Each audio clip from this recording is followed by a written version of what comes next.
রাজধানীর foreign service একাডেমিতে রয়েছেন সহকর্মী মহসিন কবির, সেখান থেকে জানাচ্ছেন ঐকমত্য কমিশনের সাথে রাজনৈতিক দলগুলোর বৈঠকের সর্বশেষ।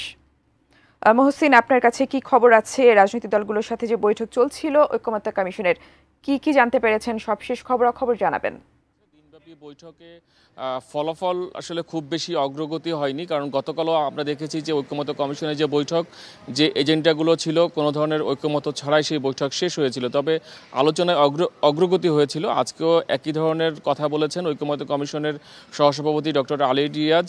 তিনি বলেছেন তাদের যে আলোচনা তার অগ্রগতি হয়েছে, দলগুলোর অবস্থান যেমন জানতে পারছেন, একই সঙ্গে দলগুলো তাদের মতামত জানাচ্ছেন। আজকে প্রায় পুরো দিনই আলোচনা হয়েছে রাষ্ট্রপতি নির্বাচন সংক্রান্ত বিষয় নিয়ে, কিভাবে রাষ্ট্রপতি নির্বাচন হবে।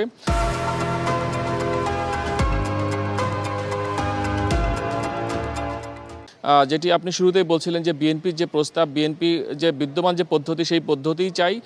সেই ক্ষেত্রে সংবিধান সংশোধন করার যে প্রশ্নটি এসেছে, যে অধ্যাপক আলী রিয়াজ যেটি বলেছেন যে সংবিধান সংশোধন করার বিষয়ে সবগুলো দল একমত হয়েছে, সেক্ষেত্রে হচ্ছে যে যদি সংসদ দ্বিকক্ষ বিশিষ্ট হয় সেক্ষেত্রে সংবিধান সংশোধন করতে হবে, এবং দ্বিকক্ষ বিশিষ্ট সংসদ যদি হয় তাহলে রাষ্ট্রপতি নির্বাচন সংক্রান্ত যে ধারা 48-এর এক ধারা সংবিধানে, সেটি আসলে স্বাভাবিকভাবেই সংশোধন করতে হবে। তাই অন্য কোনো পদ্ধতিতে রাষ্ট্রপতি নির্বাচনের পক্ষে নয় বিএনপি, সেটি আসলে এক অর্থেই যে আগের যে পদ্ধতিতে নির্বাচন হতো সেই ধরনেরই রাষ্ট্রপতি নির্বাচন চাচ্ছে বিএনপি। এবং তারাও আগের পদ্ধতি বলতে যে সংসদ সদস্যরা এবং দ্বিকক্ষ বিশিষ্ট যদি সংসদ হয় সেক্ষেত্রে উচ্চকক্ষের যারা প্রতিনিধি তারাও রাষ্ট্রপতি নির্বাচনে অংশগ্রহণ করবেন।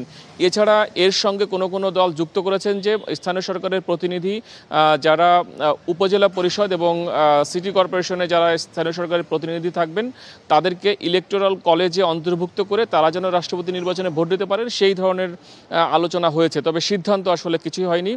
সিদ্ধান্ত বিএনপি শর্ত দিয়ে বলেছে যে তারা রাষ্ট্রপতি নির্বাচনের বিষয়ে সংবিধান সংশোধন করতে রাজি আছে, তবে পদ্ধতিগত বিষয় নিয়ে এখনও আলোচনা হবে। আর সংসদের উচ্চকক্ষ যদি প্রতিষ্ঠিত হয় সেখানে 100টি আসন থাকবে। সেটির নির্বাচন প্রক্রিয়া কী হবে সেটি নিয়েও রাজনৈতিক দলগুলো কোনো ধরনের একমত হতে পারেনি। সেটি নিয়ে আলোচনা আগামী রোববার পর্যন্ত গড়িয়েছে। রোববারে এই সকল বিষয় নিয়ে আলোচনা হবে, এবং একই সঙ্গে আজকে যে 3টি এজেন্ডা ছিল সেই বিষয়গুলো নিয়ে একেবারেই বলা যায় যে শুধুমাত্র প্রধানমন্ত্রীর কয় মেয়াদে একজন ব্যক্তি প্রধানমন্ত্রী হতে পারবেন সেটি নিয়ে কিছুটা আলোচনা হয়েছে 1 ঘন্টার মতো, তবে কোনো সিদ্ধান্ত হয়নি। সব আলোচনা আগামী রোববার থেকে আবারও হবে, অর্থাৎ অমীমাংসিত যে বিষয়গুলো, সংবিধানের গুরুত্বপূর্ণ সংশোধনী সংক্রান্ত যে সকল বিষয়গুলো রয়েছে সেই সকল বিষয়গুলো আগামী রোববার থেকে আবারও আলোচনায় বসবে ঐকমত্য কমিশন।